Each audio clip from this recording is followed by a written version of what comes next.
Let's head to a theater that's bringing world-class, mind-stimulating and joyful plays to Detroit audiences. We caught up with Detroit Public Theater during their production of Dot.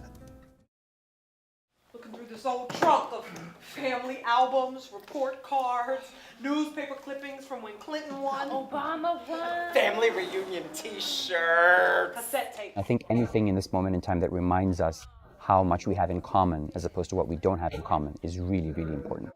The thing that I heard about Detroit Public Theater, even being out in New York, was just the caliber of the productions that they were putting up, but also the kinds of stories that they were telling.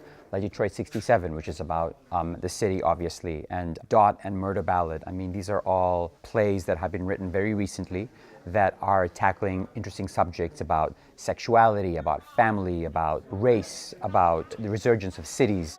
The Detroit Public Theater is led by 3 women. I wish that I could tell a different story today about the rise of women in power and the rise of women in positions of authority, creative, political, whatever it is. And so the fact that it's happening with this theater, our set designer is female as well. And there are incredible women who should be at the table, who should be creative, who should be leaders. And so for a theater to be run by not 1, not 2, but 3 women, and to be invited into the fold there, and for them to be telling these tough, challenging artistic stories, I think it's a fantastic thing for the city and for the American theater as a whole. Once you start moving, come to the table, come all the way up, you can sit, you can start getting things ready. The play that I'm directing is the second production of the Detroit Public Theater season. It's called Dot by Coleman Domingo. Dot. She is a woman who is dealing with Alzheimer's, and her 3 awesome but difficult children are coming over for the holidays. It's near Christmas, and they are figuring out a way individually and collectively on how to deal with their new reality of the sickness that their mother has. If you really want a family decision, then you really have to involve the family, not dictate everything and then get mad because you feel so put upon. Avery's right. They're at different levels of acceptance about the extent of her disease, and so we get to see them deal with it. And it represents a family that's very much a modern American family. There's a gay son who has an interracial relationship, and 2 fierce, incredible black women as well, and a neighbor who's Caucasian, and a health worker who's from Kazakhstan. So it's this beautiful depiction of what it means to be an American in this moment, I think. What family means, what coming together means, what rallying means as a community and as a family. And I can make the giblet stuffing from the drippings of your fancy turkey too. Thank you very much. I'm sorry, Avery, we are not having carbs. What? Or gluten. Say what now? Or dairy. Or anything that brings joy. Pure unadulterated joy. You know, modern agrarian practices. Y'all about to get on my nerves. I play the youngest, Avery. She is loud. She is a bowl of different flavors. She is very outspoken, and she tells it like it is, even if the moment is not the right moment.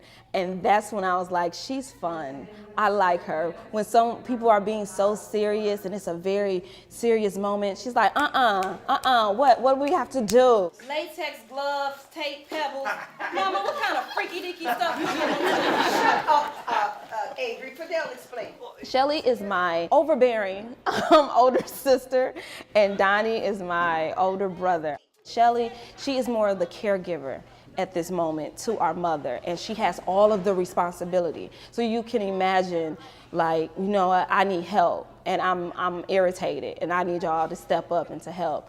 Donnie, he's dealing with stuff within his marriage, but he's like, you know what, I have a life as well. But Shealy is really the one who let us know as the younger siblings, like, this is serious and we all need to sit down and talk about it. And we deal with that in a more interesting way as well. Family meeting. Now. What, now? You know a better time? You are locking a woman with Alzheimer's and her illegal caregiver in the basement For a few minutes, we all need to talk. Okay, well, I'll just go upstairs, check some emails. No, you two, Adam, you're a part of this family too, and since I can't reach you both in a timely manner, I have to lock a woman with Alzheimer's and her illegal caregiver in the basement. I made a list. It's this real diverse representation of a family at Christmas time, coming together, but also dealing with a family member who's on the brink of illness, about a mother who's also an elder, and what it means to take care of our elders in this community. So it does all this, asks these very tough questions, and it's wrapped up in this beautiful dark comedy. So there's a lot of humor, there's a lot of life, as happens, you know, when families come together during the holidays. There's a lot of laughter, but there are tears too. Most times you have to laugh to keep from crying, you know, and when I first read the script, I was like, how could you make a joke at that time, like at this moment? But it's hilarious, it really is. Every last person within this, even Dot, the one who is dealing with the sickness, she will have you cracking up.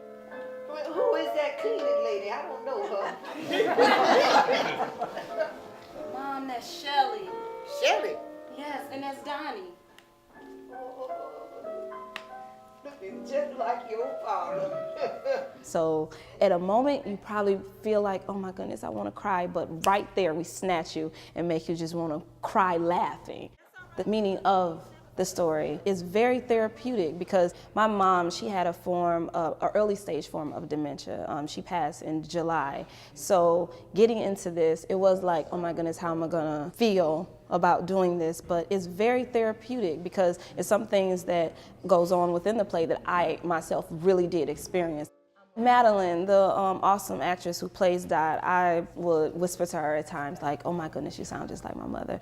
Or things that that's within the script that I'm like, oh, I remember when I had to go through that, of having to repeat something back to back and not getting frustrated. And then when the person realized that they are repeating it, how angry and frustrated they get from it. And she is delivering that role to me in such a real way.